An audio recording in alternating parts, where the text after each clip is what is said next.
এক মন্ত্রী ছিল, সে সবসময় শুধু বলে যে আল্লাহ যা করে ভালোর জন্যই করে। তো একবার রাজামশাইয়ের একটা আঙ্গুল কেটে গেল, কোন একটা কাজ করতে গিয়ে আঙ্গুলটা কেটে গেল। ওই টাইমে মন্ত্রী গিয়ে বলে, রাজামশাই মন খারাপ করবেন না, ডোন্ট বি আপসেট, আল্লাহ যা করে ভালোর জন্যই করে। এবার রাজামশাই তো রেগে গেছে যে এতদিন একা একা বক বক করতে কিছু বলি নাই, আমার আঙ্গুল কেটে গেল, এখানে ভালোর কি আছে? আচ্ছা, মন্ত্রীকে এবার বলতেছে, তা আল্লাহ যা করে ভালোর জন্য করে, তাই না? বলে হ্যাঁ।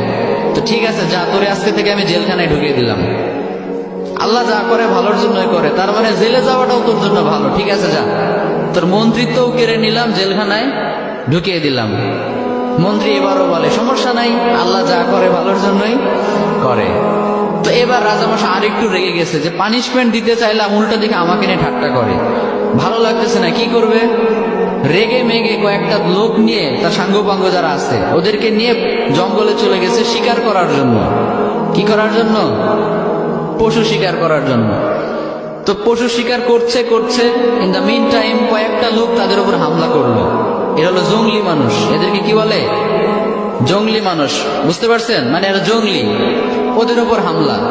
এই হামলা দেখে বাকি যারা ছিল রাজামশাই বাদে সবগুলো ভৌ দৌড়, এক দৌড়ে পলাই।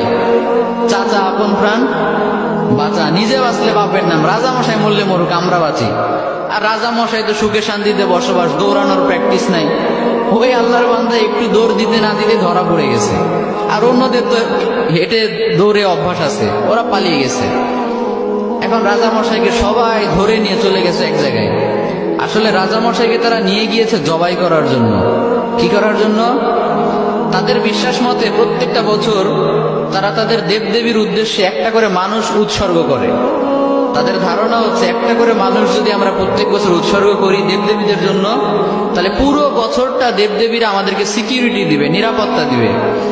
তো ওই কারণে রাজামশাইকে নিয়ে গিয়েছে, শুয়ে দিয়েছে, জবাই করবে। এখন যেই না জবাই করতে যাবে, ইন দ্য মিন টাইম একজন চিৎকার করে উঠে বলে, স্টপ, থামো, একে দিয়ে হবে না। কেন, কি সমস্যা? বলে, খেয়াল করে দেখো, এর একটা আঙ্গুল কাটা। সুবহানাল্লাহ পড়বেন না? আমাদের দেবদেবীদের জন্য উৎসর্গ করতে গেলে একেবারে পারফেক্ট মানুষ লাগবে, যার কোনো খুঁত নাই, কোনো খাত নাই।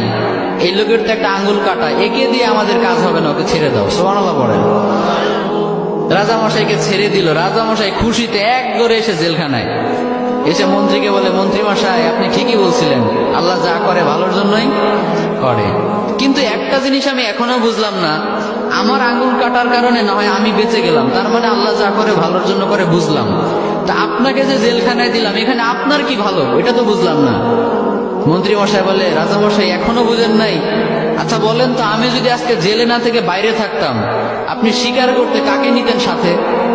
বলে, তোমাকেই তো নিতাম। তো আমি যদি আপনার সাথে যেতাম আর আমাদের উপর যদি আক্রমণ হতো, আমি কি আপনাকে রেখে পালাতে পারতাম? আমি তো আপনাকে নিয়েই পালানোর চেষ্টা করতাম। ফলে দুইজনই যদি ধরা পড়তাম, আপনার আঙুল কাটার কারণে আপনাকে তো ঠিকই ছাড়তো, কিন্তু আমারে তো কোপা সানসু কোপা, কারণ আমার তো শরীরে কোনো খুঁত নাই। তার মানে আল্লাহ আমাকে কয়েক ঘন্টার জন্য জেলে ঢুকিয়ে চিরস্থায়ী মৃত্যুর হাত থেকে বাঁচিয়েছে, বলেন সুবহানাল্লাহ।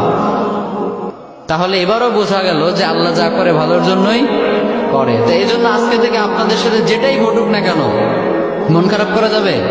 মন খারাপ